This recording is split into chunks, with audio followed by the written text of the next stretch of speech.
नमस्कार दोस्तों, मैं हूं पुलकित मोहन सिंगला। स्वागत है आपका हमारे चैनल में। दोस्तों, आज हम इस विषय में बात करेंगे कि बदले की भावना के साथ प्राण त्यागने पर क्या होता है। दोस्तों, बहुत लोग अपने जीवन में द्वेष रखते हैं, किसी न किसी का बुरा चाहते हैं, किसी न किसी से बदले की भावना रखते हैं, किसी न किसी से दुश्मनी साधने के सोच रखते हैं, कुढ़ते रहते हैं, मन ही मन गाली देते रहते हैं। चाहे उनके साथ बुरा हुआ है या नहीं है हुआ, ये अपनी अलग बात है, अलग विषय है। पर उनकी जो भावना होती है उस पर्टिकुलर इंसान के प्रति, वो इतनी नेगेटिव होती है और इतनी प्रबल होती है कि वो हर वक्त उसके बारे में सोचते रहते हैं। और सोचने की भी हद इतनी ज़्यादा होती है कि सिवाय उस इंसान के कुछ याद नहीं आता।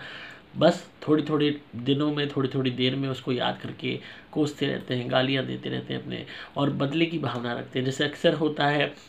पत्नी को पति ने छोड़ दिया हो तो वो मरते दम तक वैसी भावना रखेगी कि इसने मुझे छोड़ दिया, इसने मुझे धोखा दिया, या प्यार में धोखा खाया आशिक बदले की भावना रखते हैं। या वैसे अन्य कोई किसी के साथ कोई वैसे आपस में मनमुटाव हुआ हो, रिश्तेदारों में हुआ हो, कोई ऐसे भी लोग होते हैं जो अनजान लोगों से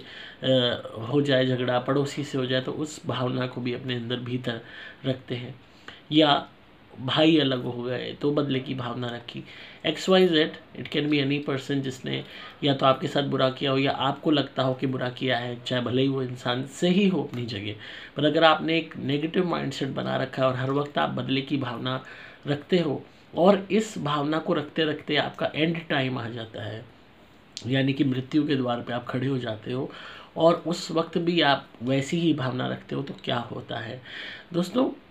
जब आप बदले की भावना के साथ प्राण त्यागते हो तो आपने पहली क्या गलती की कि आपने मरते वक्त ईश्वर का ध्यान नहीं किया, ईश्वर के विषय में नहीं सोचा। आपने अभी भी भौतिक चीज़ों, छोटी छोटी चीज़ों, भौतिक साजो सामान, ज़मीन जायदाद, पैसा, इन्हीं सब से रिलेटेड अपने डिस्प्यूट्स के विषय में सोचा। आपके अंदर कोई भी कॉन्शियस नहीं है, कोई भी भावना नहीं है ईश्वर को प्राप्त करने की। आपके एंड टाइम में भी इसका मतलब आपके अंदर वो थॉट नहीं आई कि ये सब चीज़ें मोह माया है, अब तो इसको त्यागने का वक्त है। जब मैं अपने शरीर को ही त्यागने जा रहा हूँ या जा रही हूँ, तो फिर अब उन सब बातों को सोचने से क्या लाभ।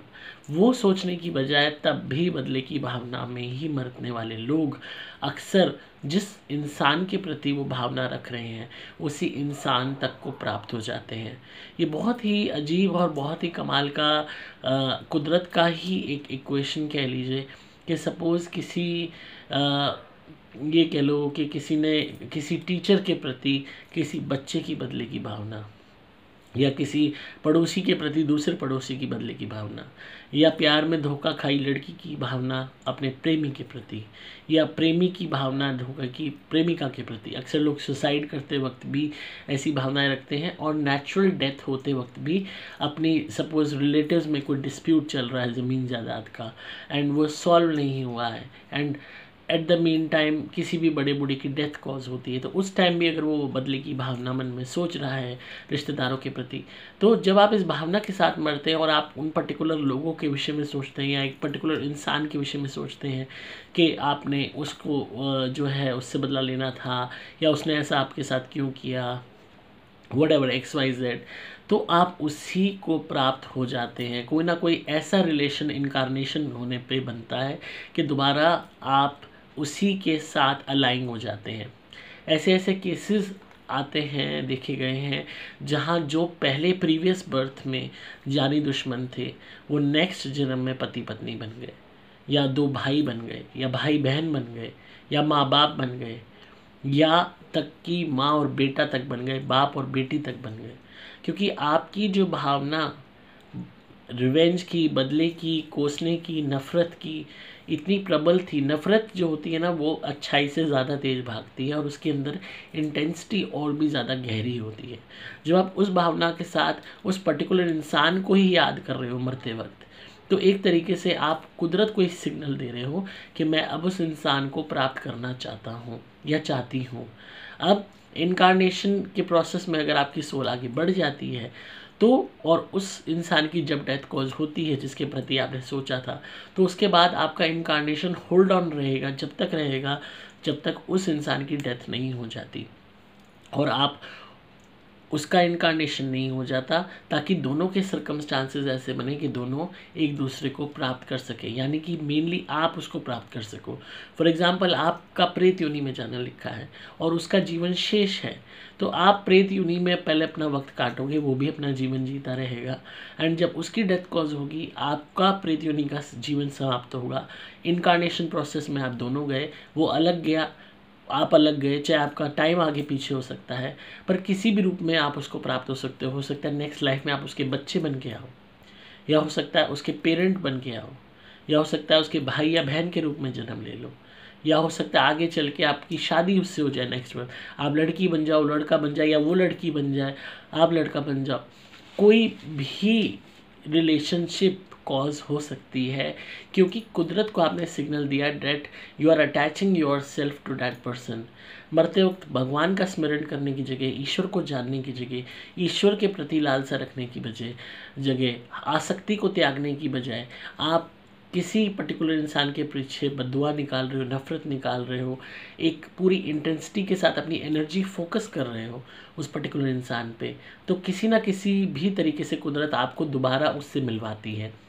रिलेशनशिप अगेन ये कुदरत पे बेस्ड है, कुदरत पे मैटर करता है। ये आप डिसाइड नहीं कर सकते कि आपको क्या बन के जाना है। आपको अपने आप उस सिचुएशन में डाल दिया जाएगा और आपको इल्म भी नहीं होगा, पर आप उस रिलेशनशिप में आ जाओगे। मेन चीज़ मैटर थी connection of a soul with that soul.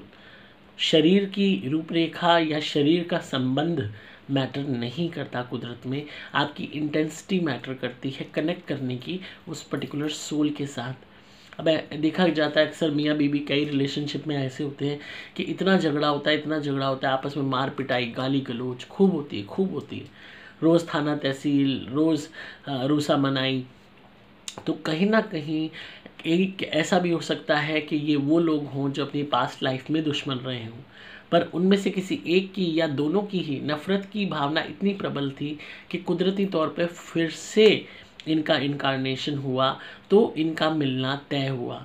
चाहे पति पत्नी के रूप में, चाहे भाइयों के रूप में। अक्सर भाइयों में इतनी कट्टर दुश्मनी हो जाती है कि आप सोच भी नहीं सकते। बच्चों में और माँ बाप में हो जाती है, बच्चे माँ बाप के खून के प्यासे हो जाते हैं, माँ बाप तक बच्चों को बर्बाद करने में तुल जाते हैं। ऐसे ऐसे केसेस आते हैं हमारे पास। तो ये कहीं ना कहीं जो इंटेंसिटी शुरू से ही कंस्ट्रक्टिव होती है, शुरुआत से ही नफ़रत पलती दिखाई देती है, शुरुआत से ही बच्चा बिल्कुल अलग होता है, आपके विमुख होता है, या शुरुआत से ही पत्नी या पति विमुख होते हैं, या कहीं ना कहीं माँ बाप आपकी तरफ बहुत ज़्यादा स्ट्रिक्ट होते हैं, बहुत ही ज़्यादा इनह्यूमन होते हैं, बहुत ज़्यादा बुरा व्यवहार करते हैं। मेरे पास ऐसे ऐसे केसेस आते हैं जहाँ बच्चों को माँ बाप टॉर्चर करते हैं, मारते हैं, पीटते हैं, इतना मारते हैं कि जल्लाद भी शर्मा जाए। और उसके बाद जब वो बच्चे अब बहुत ज़्यादा आउट ऑफ कंट्रोल हो चुके हैं, तो वो माँ बाप अपनी गलती सुधारना चाहते हैं जब देर हो चुकी होती है। तो कहीं ना कहीं जो शुरू से एक नफ़रत पली हुई होती है, वो नफ़रत सोल की होती है। एंड कहीं ना कहीं ऐसा भी हो सकता है कि आपकी पास्ट लाइफ में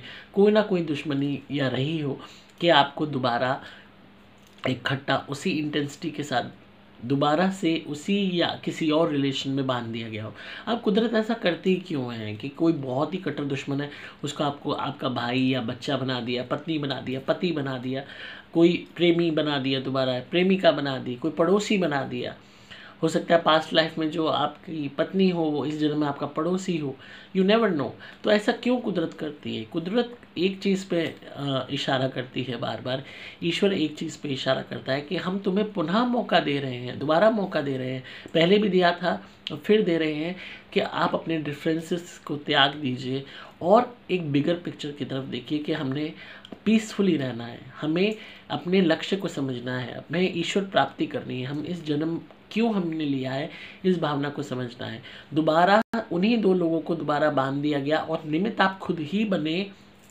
क्योंकि आपकी या आपके उस पर्टिकुलर पर्सन की या आप दोनों की भावना नफ़रत की इतनी ज़्यादा रही कि आपने अपने आप कुदरत को ये सिग्नल दिया, कनेक्शन बिल्ड ऑन कर लिया कि हमें दोबारा मिलना है। अब वो मिलना तय करती है कुदरत अगेन अलग अलग रिलेशनशिप्स में, ताकि क्योंकि कुदरत क्या चाहती है, भगवान क्या चाहते हैं कि हम लड़ाई ना करें, झगड़ा ना करें, मार पिटाई ना करें, गाली गलौज ना करें, छोटी छोटी चीज़ों पे ना झगड़ें, बड़ा दिल रख के चलें। पर हम लोग नहीं समझते, पैसे के लिए, ज़मीन जायदाद के लिए, झूठे रिश्तों के लिए, हवस के लिए, लालच के लिए मरने मारने को तैयार रहते हैं। भूल जाते हैं कि हमें ईश्वर को जान देनी है, भूल जाते हैं कि शरीर भी हमारा नहीं है, भूल जाते हैं कि हमारा लक्ष्य ईश्वर प्राप्ति होना चाहिए, और ये भी भूल जाते हैं कि हमारे बुरे कर्म अगर हम करते रहे तो भगवान को प्राप्त करना तो दूर, अगले जन्म में मानव योनि भी नहीं मिलेगी। पर फिर भी कुदरत बार बार मौका देती है उन्हीं दुश्मनों को भी दोबारा रिलेशनशिप में आपके साथ देके कि शायद अब हम अपनी सोल को उबार सकें, शायद अब हम इस सर्कमस्टांसेस में बेटर बन के दिखा सकें। बट अगेन नहीं, नाकामी ही साबित होती है मैक्सिमम केसेस में, और शुरुआत से ही झगड़ा दिखाई देता है।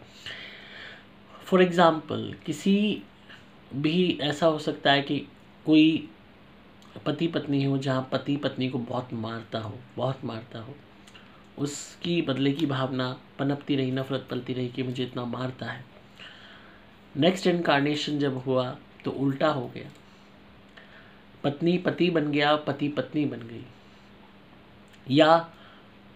पत्नी फादर बन गई, स्टेप फादर बन गई, या फादर बन गई, और जो उसका पति था वो बेटी बन के आ गया। अब शुरुआत से ही एक बदले की भावना ओरिजिनेट हो रही है, क्योंकि जो सोल की जो कॉन्शियस में जो नफ़रत फीडेड है, वो नफ़रत अपने आप एक्टिवेट हो जाती है उसी सोल को देख के। ये पूरा प्रकरण अपने आप चलता है, you do not have control over it. आपके अंदर अलग ही फिर गुस्सा उसके अंदर चढ़ने लगा, वो अपनी बेटी को मारने लगा, या अगर उनके रोल्स चेंज हो गए, पत्नी पति बन गया, पति पत्नी बन गई, तो उनमें डिस्प्यूट होने लगा। तो कहीं ना कहीं यही एक टेस्ट होता है कि क्या आप अपनी उस भावना को रोक के, असाइड करके आगे बढ़ पाते हो। नहीं बढ़ पाते एंड अगेन आप कंटिन्यू रखते हो उसी नफ़रत को, उसी गुस्से को, तो कहीं ना कहीं आप इसी चक्रव्यूह में फंसे रहते हो। तो यही हमें समझने की ज़रूरत है कि अगर हमें इनकारनेशन के अगेन एंड अगेन प्रोसेस से बाहर निकलना है, प्रेत योनि से बाहर निकलना है, तो हमें अपनी आसक्तियों में से बदले की भावना, जलन, नफ़रत, गुस्सा, इस आसक्ति को भी त्यागना होगा। यह आसक्ति भौतिक नहीं है, it's basically on your mind, आपके कॉन्शियस के हिसाब से है ये। तो उसको शिफ्ट करना होगा इनटू अ पॉजिटिव माइंडसेट कि जो हुआ हम उसको बदल नहीं सकते, हमने इस जीवन को जी लिया, जिसने जो किया उसको सज़ा ईश्वर कुदरत के न्याय के हिसाब से देगा। हमें at the time of death और बिफोर द डेथ अपना फोकस ईश्वर की प्राप्ति की तरफ रखना है और खुद से अच्छे कर्म करने हैं, तभी आप उस चक्रव्यूह से निकल सकते हो। अदरवाइज़ आपको नहीं पता, आप अपने दुश्मन के ही घर में बैठे हो, उन्हीं के रिश्तेदार बने हुए, एंड अगेन उसी प्रोसेस को, उसी लड़ाई झगड़े को रिपीट कर रहे हो जो आपने शायद पास्ट लाइफ में किया था।